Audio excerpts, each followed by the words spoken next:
Hello and welcome to our podcast, Within the Mist, a hidden place where we walk into the dark and clouded unknown.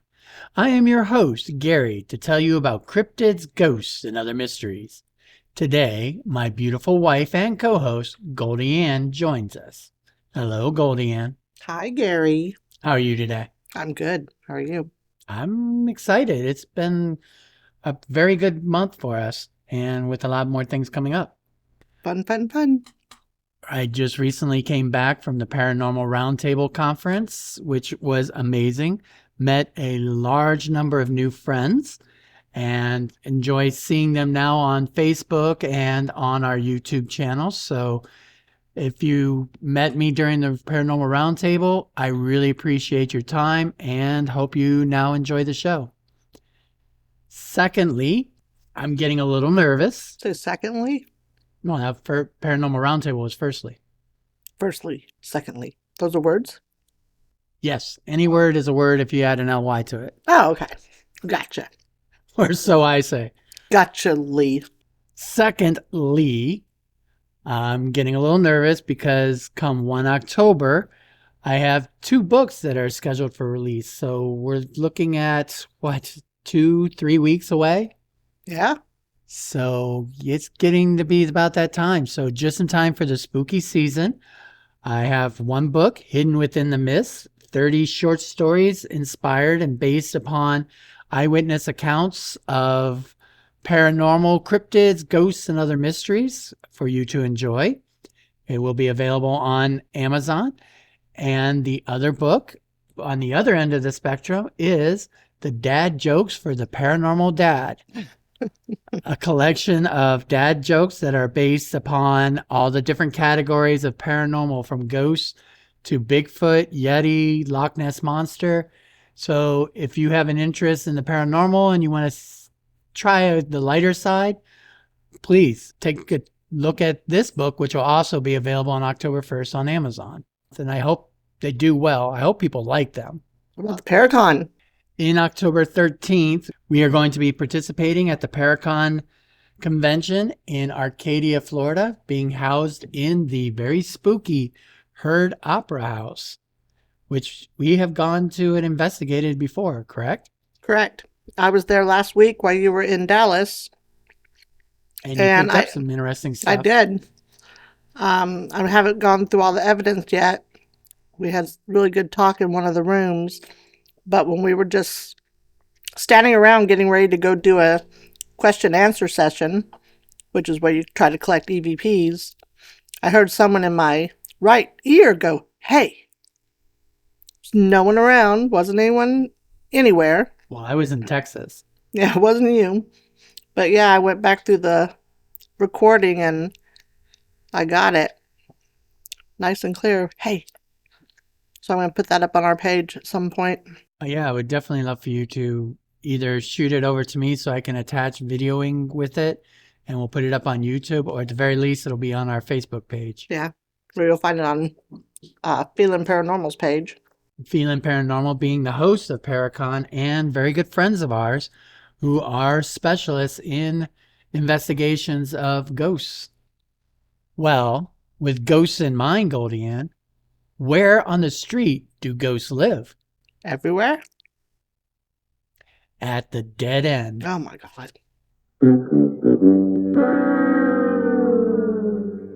Is that coming out of your joke book? Yes, I did actually have to take that one out of the joke book. Golly. So, spoiler alert. Yeah, I should have put a spoiler alert, but there's many other jokes that go along with it. Now, I know we start our episodes with some humor, but today's episode involves abandonment, starvation, and murder. Damn. Yeah. As is common with many ghost stories, this may feel a little dark at times and may be very upsetting to some of our listeners. We are storytellers who have gathered information on some of our favorite mysteries to bring to you. We don't attempt to scare our listeners on purpose. Well, maybe just a little. However, this one I feel is a little darker than usual. Listener discretion is always advised. This is what I don't know about. I haven't heard about it. You will have to let me know how you feel about the story at the conclusion. Okay. But first, a word from our sponsor. Welcome back. We open with the small, struggling settlement of Kingman, Arizona, which had already served as a military outpost and Native American reservation when it was officially proclaimed a town in 1882. When a section of railroad was constructed through the area years later, Kingman began to boom with new businesses, settlers, and travelers. The gold rush began in Arizona around 1858, but it wasn't quite the opportunity many prospectors hoped for. It had come to so many parts of the western United States. Unfortunately, it didn't live up to the promise of wealth for many miners in the Arizona region. The families that set off to the west, hoping for fortune and success, often paid a much steeper price than anticipated. After grueling, exhaustive searches, many succumbed to the perils of life in the desert.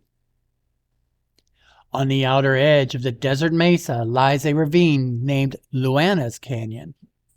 The gorge was home to an impoverished family who had their humble abode nestled in the dry wash near the center of the desert region. So join us today as we venture within the mists of Kingman, Arizona, to discuss the Slaughterhouse Canyon. Sounds interesting so far. Slaughterhouse does kind of grab your attention. Yeah, at least for me. Chapter 1. Dreams of Gold. Luana was a very young woman, barely much more than a girl, with fair skin, deep brown eyes, and long chestnut hair that fell way past her shoulders. She was of a petite frame with a graceful figure, and her grace stood out amongst any crowd. Although she possessed a natural beauty, she kept a humble and straightforward demeanor. She had many suitors lined up, clamoring for her attention, men of all walks of life. Some were kind and gentle, while others were loud and ambitious. But the one, slightly older man with a sparkle in his eye charmed her the most. This tall, broad-shouldered miner spoke with such enthusiasm about how they would make their fortune in the gold rush of the West. She found it most appealing. He promised her riches and fame, servants, and a house with so many rooms, and they would acquire incredible wealth in the wilds of the frontier. She could not help but be tempted by such grandiose prospects. Luana was won over by his promises and settled on him as her husband. She tore away from the familiar sights and sounds of her East Coast home, a lone suitcase in hand, to travel with her new husband to the dust-covered expanse of the Arizona plains. Her family had begged her not to go, but she was determined to start a new life with him. The days of the long voyage seemed to blend together. The wagon slowly creaked along day after day until they finally arrived in a vast, baking desert mesa. Luana was exhausted by this time. The wagon creaked to a stop in what appeared to be an endless stretch of sand and desert.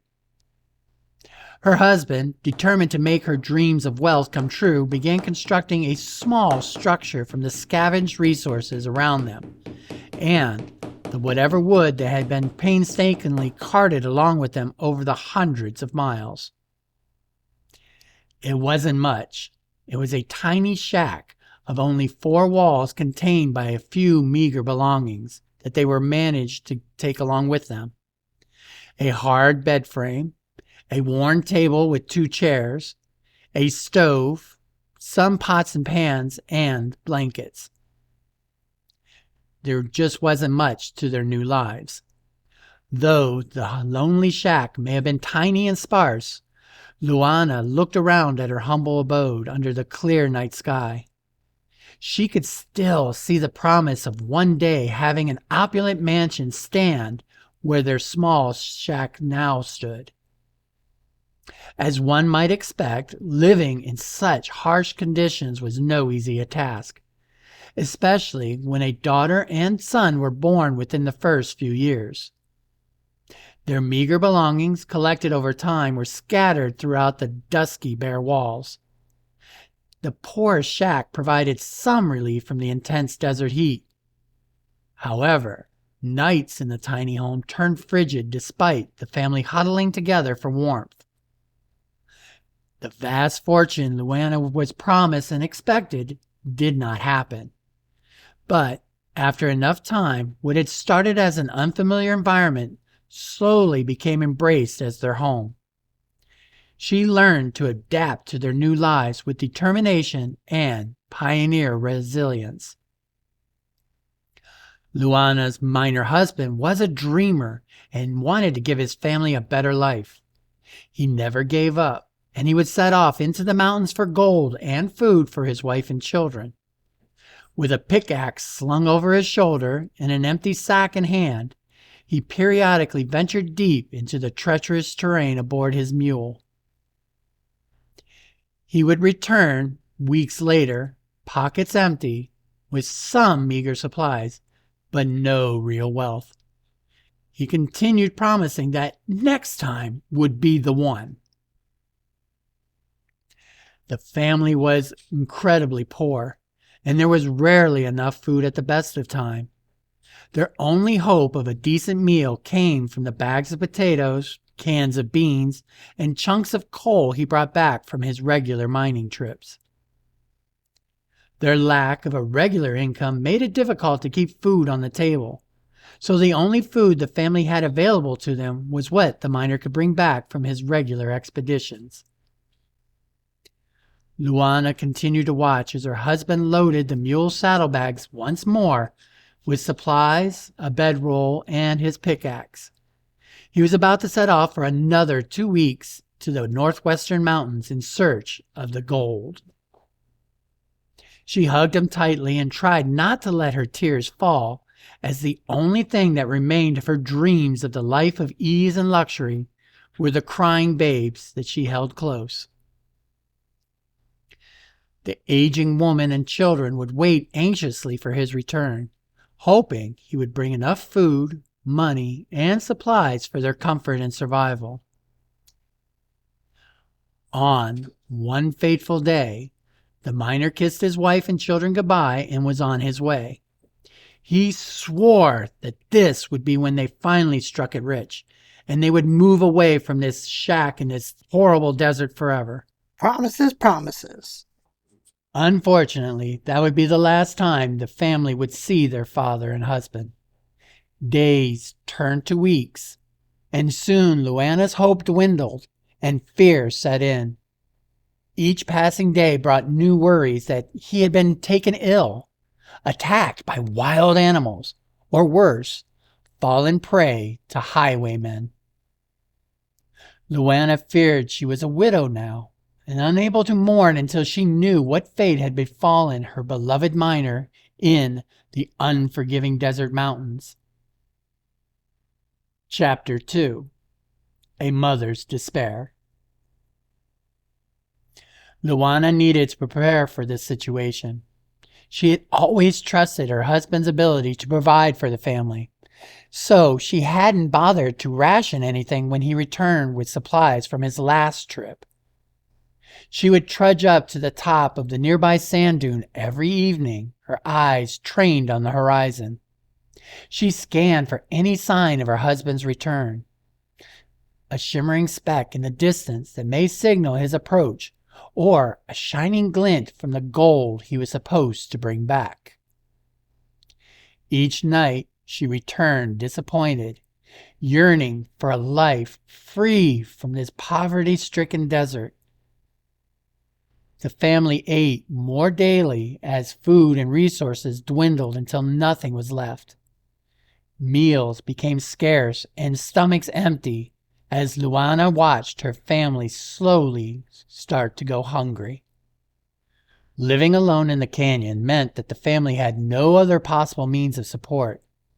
On either side of the shack were steep canyon walls, and no different structure or sign of life could be seen for miles. There were no roads leading in or out, no means to earn money, and their hopes of leaving seemed to fade away with the passing days. The children's hollow faces and frail limbs seemed to grow thinner and thinner each day of the famine. Their piercing cries of hunger never stopped and ripped through the air as they huddled together for warmth in the chilly night, reverberating off the canyon walls and echoing again and again, carried away by the night wind.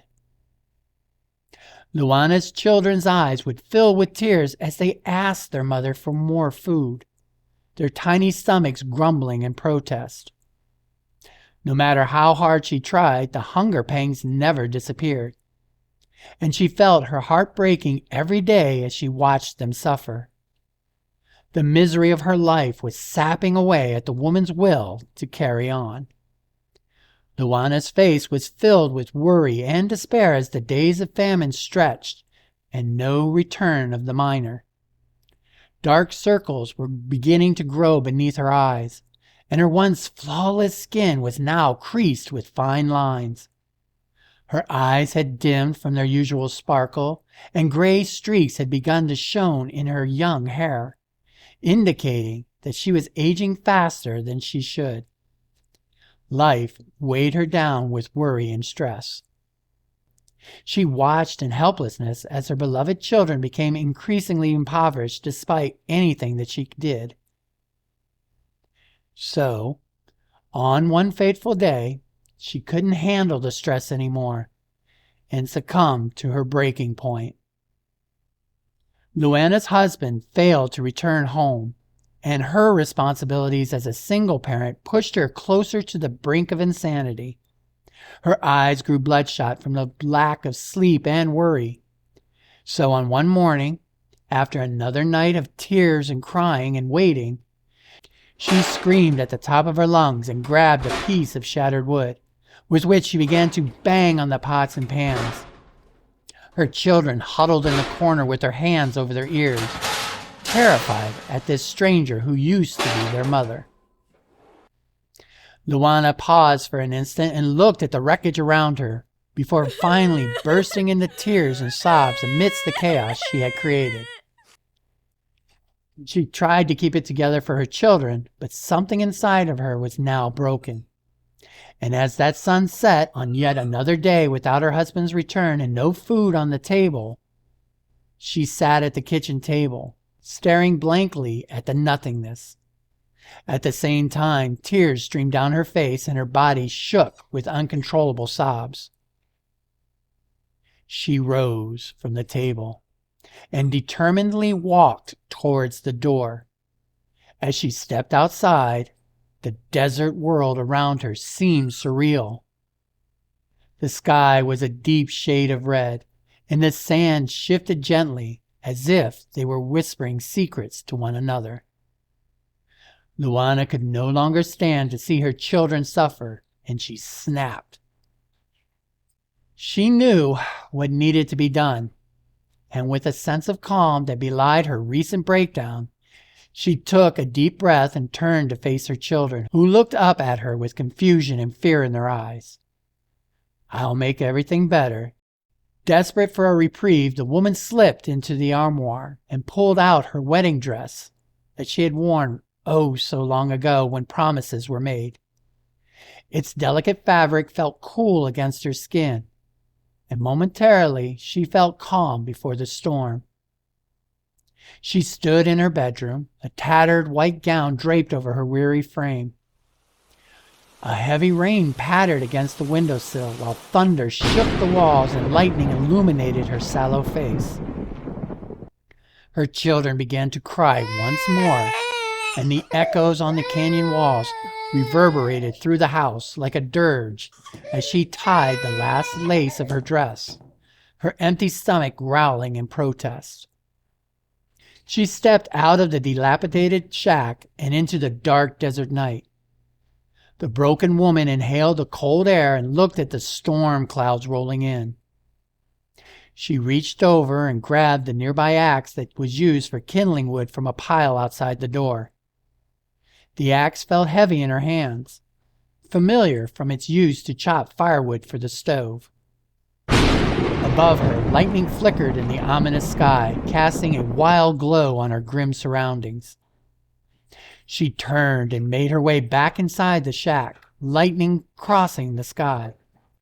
Her eyes were focused on her 2 small children within, but none of Luana remained behind them.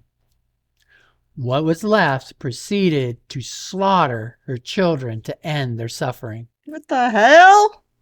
Told you this story goes very dark. Luana's eyes glazed over in a trance-like state as she took the axe and violently chopped at their bodies, leaving nothing but mangled chunks and discarded limbs. I thought she was not going to go chop wood or something. Jesus. Blood-soaked body parts were scattered across the walls in some gruesome decorative art, later earning the region the name of the Slaughterhouse Canyon. Trembling, she hauled the bodies of her dead children into a burlap sack and dragged it outside. Rain was now pouring down as the storm rumbled by. Tears mixed in with the rain and streamed down her face as she stumbled towards the river, the weight of the burden almost too much for her to bear. She tossed the bodies of her beloved children into the rushing water with a final heave.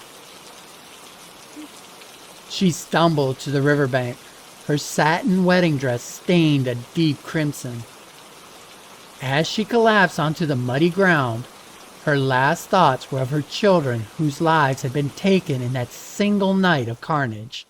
A little late now. She definitely suffered of temporary insanity. But worse, Luana dropped to her knees on the riverbank and broke down, wailing in anguish and despair. A little late. She curled into a tight ball amidst the tall reeds, trembling with regret. Her sobs echoed through the night as she lost track of time and eventually succumbed to despair and starvation just before sunrise. This is like American's version of La Llorona. Keep that in mind. Okay. Oh, she's always in my mind. Chapter 3. The Echoing Cries. Today, the sun beats down on the dusty road leading from Kingman, Arizona to Slaughterhouse Canyon. After about 12 minutes of driving past sagebrush and cactus, cars turn onto a gravel path carved into the canyon wall. There's a hand-painted sign from an iron gate indicating that the area is open to visitors. And as the sun sets behind the jagged desert mountain ranges, darkness brings an air of mystery and magic. An eerie silence hangs in the air, broken only by the occasional chirp of a cricket or the hoot of an owl. On certain nights, when a full moon illuminates the star-strewn sky, it is said that those brave enough to wander into the canyon depths will be rewarded with experiences beyond their wildest expectations or nightmares.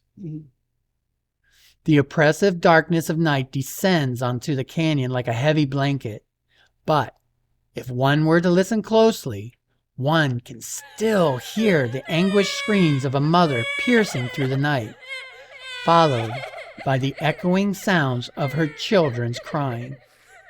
Blood-curdling echoes bounce off the canyon walls, filling the air all around you with sorrow and despair.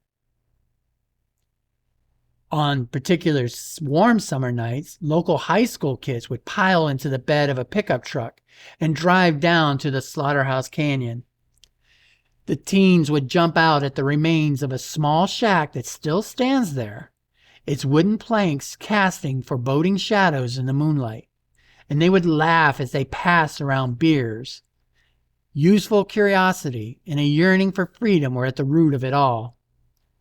Here, the teenagers were allowed to be teenagers and scoff at curses and ghosts, to set a bonfire and let off steam without judgment of criticism. The night air cools their skin as they wait, and the desert is quiet until a strange sound occasionally breaks the stillness, a muffled thud, or perhaps a creak in the distance. Then the teenagers know Luana must be close. It would begin. Ghostly moaning and mournful wails of a heartbroken mother echoed through the canyon like a chilling siren's call, ranging from a deep bass to a higher, more piercing pitch. The macabre nature of these sounds fills the air, creating an uneasy atmosphere, as if something sinister is lurking in the shadows, making its way to the remains of the shack.